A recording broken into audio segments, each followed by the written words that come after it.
আসসালামু আলাইকুম ওয়া রাহমাতুল্লাহি ওয়া বারাকাতুহু। আপনাদের ক্ষুধা লাগে নাই না? আমার প্রচন্ড ক্ষুধা লাগছে হচ্ছে। এখানে ক্ষুধার সময় হচ্ছে যতই কথা বলুক না কেন দিন শেষে এগুলো মাথার উপর দিয়ে যায়। তো যাই হোক, আপনারা এখানে আছেন, আমি কি বলবো মোটামুটি সব অনেকের মুখস্থ হয়ে যাওয়ার কথা। আমার আশেপাশে যারা আছে আমি নিশ্চিত তাদের মুখস্থ হয়ে গেছে। আমি না আসলেও দেখা যাবে কি অনেক সমস্যার সমাধান আমার দেখা যাবে। আপনারা প্রশ্ন করলে আমি বলতে পারবো এটা আমারই জিজ্ঞাসা লাগে, এটা তুমিই বলে দিতে পারবে, কারণ ওরে মুখস্থ হয়ে গেছে, তাই না? আমার মরিচাকান্দা হচ্ছে আমার দেবিদ্বারের সবচেয়ে কাছের যতগুলা এলাকা আছে তার মধ্যে একটা অন্যতম মরিচাকান্দা। এবং এখানে হচ্ছে আমার বন্ধু আছে সরকার সাকিব, ওর মামার বাড়ি এটা। তো এইখানে আমরা বিভিন্ন আসছি, এখানে একটা হালিম বেছে এই যে সামনে মোড়ের মধ্যে, তাই না? এটা কি পিছনে না সামনে? পিছনে এই মোড়ের মধ্যে না? এখানে আমরা করোনাতে মাঝে মাঝে আসতাম আপনাদের সাথে। আমরা যেহেতু এখন একটা প্রতিদ্বন্দ্বিতা করছি, দেখেন এখানে অনেক শিক্ষার্থী আছে, অনেক দৃশ্যমান স্কুল ড্রেস পরা। নেতৃত্ব দুইটা ধরন হয়। একটা ধরন হয় ধরেন আমাদের মধ্য থেকেই আমরা সমাজে বসবাস করি, উপর থেকে কাউকে চাপাই দেওয়া, এটাকে বলে আরোপিত নেতৃত্ব।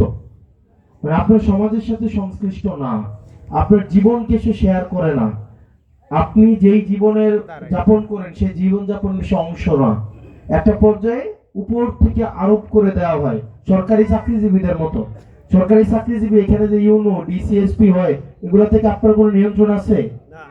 আছে নাকি এটা সরকার আপনার উপরে দিয়ে দেয় এবং আপনি একটা নির্দিষ্ট সময়ের জন্য সেটা গ্রহণ করেন? ঠিক কিনা? ঠিক কিনা? আবার আরেক ধরনের নেতৃত্ব আছে যেটা আপনাদের মধ্য থেকে আপনাদের জীবনকে শেয়ার করে চলাফেরা করছে বহুদিন। আপনি যেই বাজারে বাজার করেন এই বাজারে বাজার করছে, আপনি যেই স্কুলে পড়াশোনা করেন এই স্কুলে পড়াশোনা করছে, আপনি যেই বাজারে যেই গাড়ি দিয়ে চলাফেরা করেন ওই গাড়ি দিয়ে চলাফেরা করছে।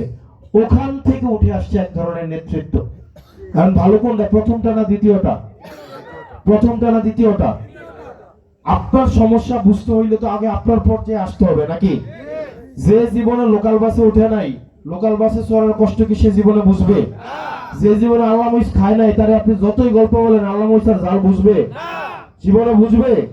যে জীবনে এই রাস্তা দিয়ে চলাফেরা করে নাই, এই রাস্তার ভাঙার মাজার ব্যথা কি সে কখনো অনুভব করবে? যে জীবন স্কুলগুলোতে পড়ে নাই, এই স্কুলগুলোর শিক্ষকরা এই স্কুলের যে সমস্যাগুলা সেই সমস্যাগুলা কি কখনো উপলব্ধি করবে? যে জীবনে সরকারি হসপিটালের চিকিৎসা নেয় নাই, সে কি সরকারি হসপিটালের চিকিৎসার যে অভাব সেটা কি কখনো অনুভব করবে? অনুভব করবে?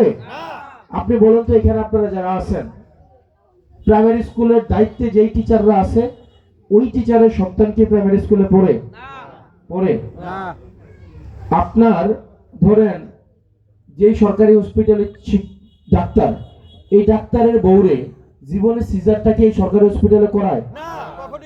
কখনো করায়? নিজের পোলা অসুস্থ হলে হসপিটালে দেখায়? দেখায়ও? কইলে যায়?